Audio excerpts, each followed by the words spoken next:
What's going on, ladies and gentlemen? Welcome back to the channel for another market update. Hope everybody's having a lovely day. And with that being said, let's get into the TA. So we're going to start off with the daily time frame. We're just going to run through things really quick and talk about where we think this bad boy is going, where we're going to be rejecting off of and resuming our downtrend from. And yeah, so let's get right into it. First of all, as we do in most of these videos, let's just remind you guys where we are at on the weekly time frame. Where are we, guys? All right, we are still up here. All right, we are still up here. All right, VIX is still down here. We are still going to see VIX cycle back up here. We're still going to see SPX, SPY, DIA, QQ cycle back down there. All right. So no matter what, all right, just know that over the coming weeks, we'll say 2 months, all right, you are likely to see downside, like a lot of downside. You're likely going to come back down here to lows. All right, so let's get into the daily time frame. All right, so you see your CCI is coming through your buy line here. So that is something pretty cool that's going on. I told you guys back here on these 2 days, I was telling you guys that we are reaching deeply oversold territory on our CCI on all major indices. You come over here to DIA, and this one actually was just so extremely oversold. It was this day. And IWM, I think, was doing the same thing. Not as oversold. But either way, I was saying, like, hey, guys, there's only so far we can fall down without seeing that the bounce start, all right? And when you have oscillators doing that, like, hey, it's only a matter of time. So now we're going to look to other factors to see where we are going to be getting that bounce. And we did end up seeing that bounce come straight off of QQQ's gap fill right here, because all other indices, all other major indices filled their gaps besides QQQ, and we came down and we had a 4-hour bullish divergence going right on that level, and it was right here when we hit it. And then you come over to the 1-hour time frame, we also had a bullish divergence going on there as well. And yeah, all right, it was decently obvious that you were going to be bouncing off of that level. Well, I'm not going to say decently obvious. It was very obvious that you would bounce off those levels, considering SPX's and SPY's gap fills. Those weren't the levels you bounced off of.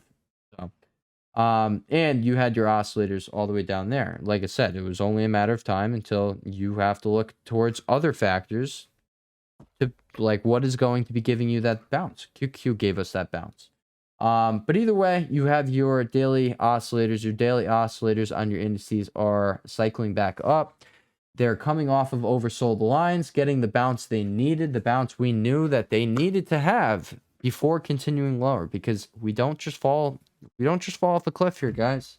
All right, we fall off part of the cliff, and then we hit a rock, and that rock sends us 5 feet up in the air. We go flying, and then we come back down with even more momentum. And we go down the other part of the cliff, all right? So now we're like 2/3 down the cliff. And then what happens here, all right? We hit another one of those rocks. And one of those rocks sends us flying 15 feet up into the air. And then we get even more momentum. And we come back down, and boom, we finally get to fall all the way down to the bottom, all right? And then someone at the bottom gets to push us all the way back up the hill. And we get to start the cycle all over again. My point being, guys, we were destined to bounce at some point. I didn't know when that point was going to be. All right. But we had factors suggesting that it would be off of QQ's gap fill. And guys, since we do know that we don't fall in a straight line, it is very wise to be taking profits as we go, because you will always get a re-entry. There will always be a re-entry. No matter how much you think it doesn't look like there will be, there will be. All right, and that's exactly what we have seen over the past few days. But yeah, all right, so continuing on with the daily time frame, going over QQQ, you got the same exact thing. You got CCI hinging up towards the buy line. Obviously, like I just said, you were coming off, that is happening off of the gap fill on QQQ. Your RSI is coming off of, well, it's not quite oversold yet, but either way, it's hinged up. Your stochastic, that is coming off of oversold lines. DIA, it's got a pretty similar scenario right here, pretty similar setup, except you actually are getting the buy signal on your daily CCI there. IWM, again, you are also getting the buy signal on your CCI there. And then we go over to VIX. Now, this is something that I told you guys that we needed to see. All right, we needed to see SPY and QQ. We need to see these oscillators cycle back up, and we need to see, well, we needed to see VIX's oscillator cycle back down, and that is exactly what we see here on the CCI and the stochastic. Luckily, this was the case, guys. We are like literally the market gods are giving us gifts, guys. We are getting the gifts that are allowing us to milk the living crap out of this thing. And yeah, I mean, what else can you ask for? It's been great. All right, it's literally been amazing. But yeah, guys, you are back here at the oversold line, your buy line here on VIX's daily CCI. I do expect you to keep falling, but keep in mind, all right, we are going to be rallying, and this rally, the vast majority of the market, all right, is going to be selling this rally. So it's almost guaranteed that we see a day, this is going to be the day that likely marks top, all right, or the day before top, all right. It's going to be that day that marks top, or it's going to be the day right before that marks top. And this is why, all right. So we know most of the market, smart money, big money, whatever you want to call them, everyone knows, guys, we're going back down to lows. This is the opportunity to sell it. What we're seeing right now, this is the opportunity to sell. All right, so we already know it's going, one of these levels is going to get sold into. So we are guaranteed, well, not guaranteed, but like I just said, almost guaranteed going to see VIX rise while SPX and SPY rise one of these days. And that is going to indicate that, hey, big money is starting to, they're starting to rug pull. All right, they're starting to get ready to rug pull either that day or the next day. And that's why I say the next day, because you know, I mean, if you know a rug pull's coming the next day, why would you not start taking a position the day before that? But either way, guys, that is on the table. That is something I'm going to be watching for. I'm actually going to delete this falling wedge pattern here from VIX just because it didn't end up playing out and there's no reason for it to be on there. Now, going over the 4-hour time frames. Now, we can look at the 4-hour and 1 hour here on SPX, but I have been using SPY in QQQ for quite some time now, and they have done me so right. So, yeah, there's no reason to really switch things up there. But you are coming off of oversold territory on all of your oscillators down here, RSI, CCI, and your stochastic. You come over to the 1 hour, and this actually gave us a bearish divergence, so this is something to be noted. And I don't know, I think I already said it this video, but I don't know if I did, so I'm going to say it right now, guys. Counter trends, they're dangerous, all right? The risk is hell to play, quite frankly, all right? Now, I will say, this thing does look like we're going to be going up, and that is going to go like that, and that's going to give us our bearish divergence right there. Hopefully, I mean, that would be the best case scenario going right there. That would be picture perfect if what I just drew happens. But either way, we do have that bearish divergence going on there when you made the slightly higher high on that candle from that candle. So that is something to be noted. All right. Hey guys, this thing could sell off. That is the thing. Oh, but yeah, continuing what I just was saying, and again, I don't know if I said this already in the video. Guys, the counter trend rallies, these are risky, all right? There's I'm playing them, but in reality, I'm just going to tell you guys, this has been very frustrating trying to play this thing, all right? I was down yesterday, all right? Now, luckily, I was taking opportunity of QQ going down and filling that gap, and luckily, I bought a ton more. But yeah, it was very frustrating trying to time this bottom, when in reality, I could have just had my profits, all right? And I could have just waited on the sidelines until I know we are going to come back up, and we're going to come up and hit this level, the gap fill, come up and hit this zone, or we're going to come up and hit this gap fill right there, all right? But either way, I could have just kind of waited and I didn't have to try and time this thing, all right? I mean, at the same, I don't know. It's conflicting, guys. It really is conflicting.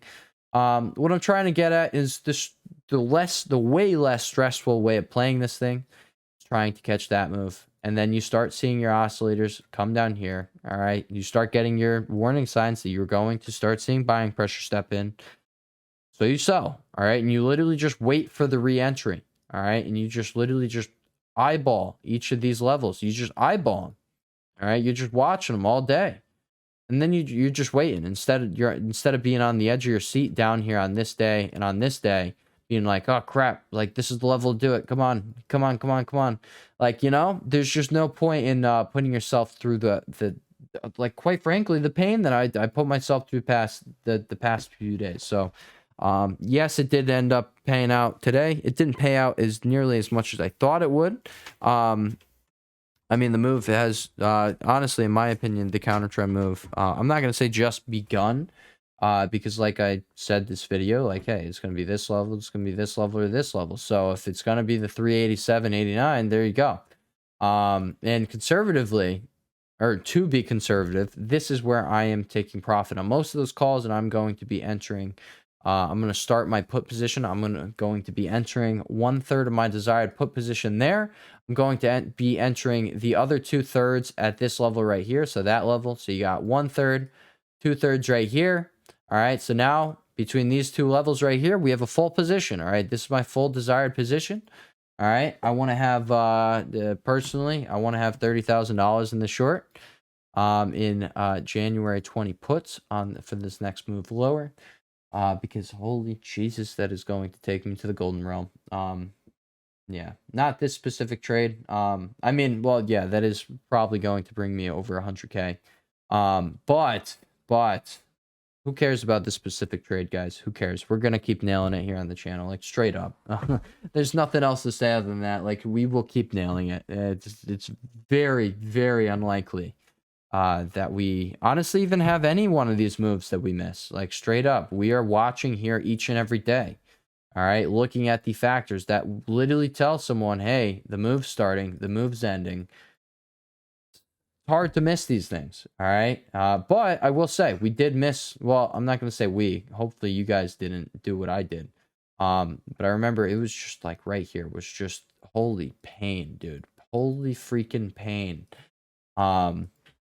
So I guess there are things that we can miss, but that's just when we completely want to ignore what's right in front of our face. As that was happening, I was still coming here each and every day with these updates saying, like, guys, the setup is undeniably bullish. Like, as we were coming into this level, it was these days right here. I was like, it's undeniably bullish. We had one crash signal going off that, like, it doesn't go off. In the past 20 years, it hadn't gone off besides two times, and that 2 times and over the next 3 weeks produced a 10 to 30% sell-off. All right, so I was betting on this time's not going to be different. This is going to surprise a lot of people, and I'm going to nail it.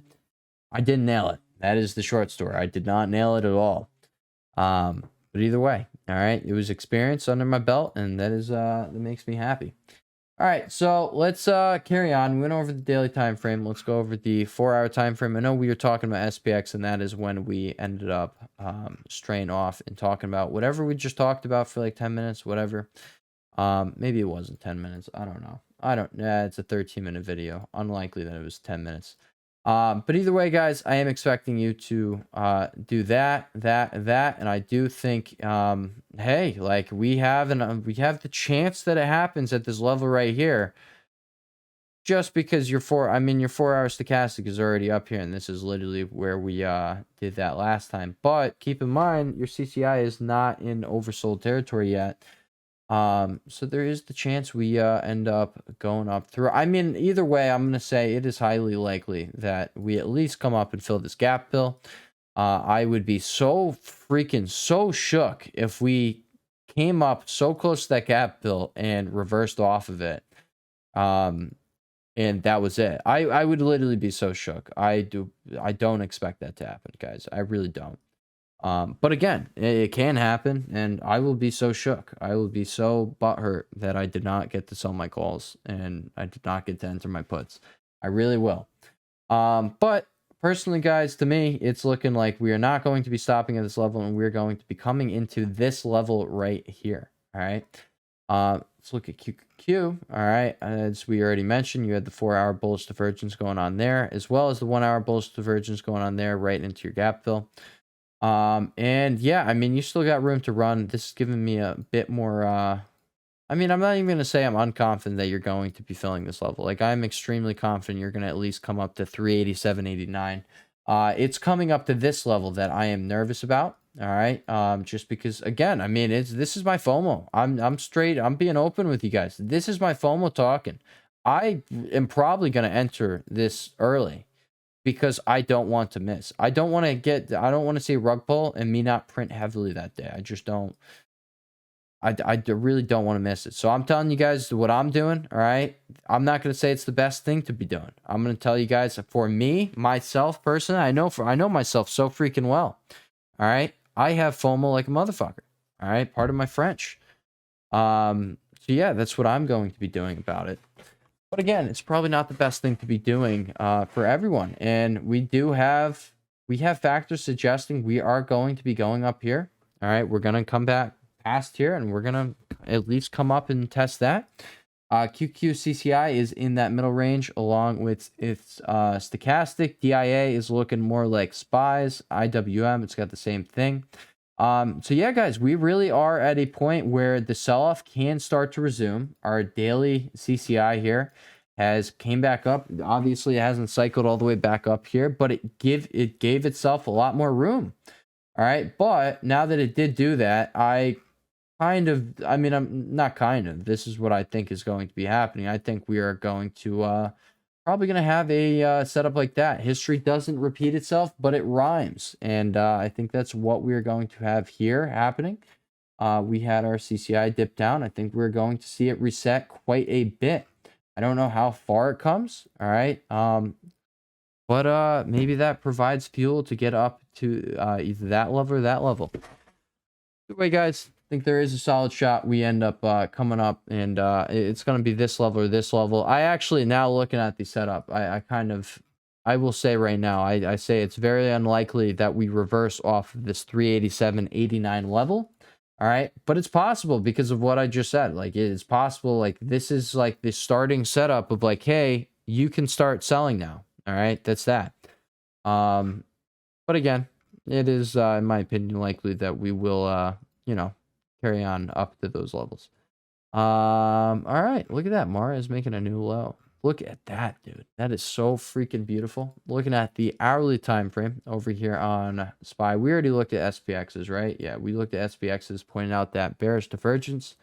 We actually have the same bearish divergence going on here on SPY. But I will say it's not really well defined or anything like that. It's just a very small one we got going on right here. Which does look like it can end up coming back up, forming that point of divergence, and then we end up going down and see that play out. But honestly, I haven't really been watching the hourly time frame too much recently. We've had a news-driven market. Obviously, I don't really care about the news too much. As you can tell from this channel, all right, charts do predict the news, so why would I not care about the charts way more than the things that they're predicting? But I will say, all right, there are some news catalysts that come out and just kind of, let's see if we could find one right here. Oh, yeah, fucking that thing right here just exploded upwards. Oh, did not, the oscillators didn't care there. But yeah, my point is, I just haven't been watching the hourly time frame too much. I don't think it has mattered too much. It hasn't really provided much of an advantage. I think all we really need is our 4-hour time frame, daily time frame, and our weekly time frame to remind us, hey guys, where are we? We are at the top. All right, guys. So I think that is it. We can look at Mara real quick. But I am going to end you guys off with that. We are at an 18-minute video. Yeah, look at that, guys. Look at that. That is just so picture perfect. Look at that. All right, so the bullish divergence is invalidated here on Mara, and we are going to be going lower. It looks like we are going to be forming a daily bullish divergence as we go into these levels. Not into these levels, into this level at 350. But regardless, plan is still the exact same. All right, guys, I'm going to be going very heavy into Mara. When I think the market is bottoming. And I can tell you guys right now, we are definitely not bottoming. All right. We are close to a bottom. All right. I think we're closer to a bottom than we are closer to the top. I do think that is the case, but we still have like a lot of freaking room to run, like a lot of room to go. I think, what is this, 10% sell off right here, 10 to 15. Yeah, guys, 10 to 15% sell off, still loading. All right, so I mean, even though we're probably going to see the mother of all short squeezes take place after this next bottom, the bottom still needs to be formed. So keep that in mind. All right, guys, so with that being said, I will catch you guys next video. Peace.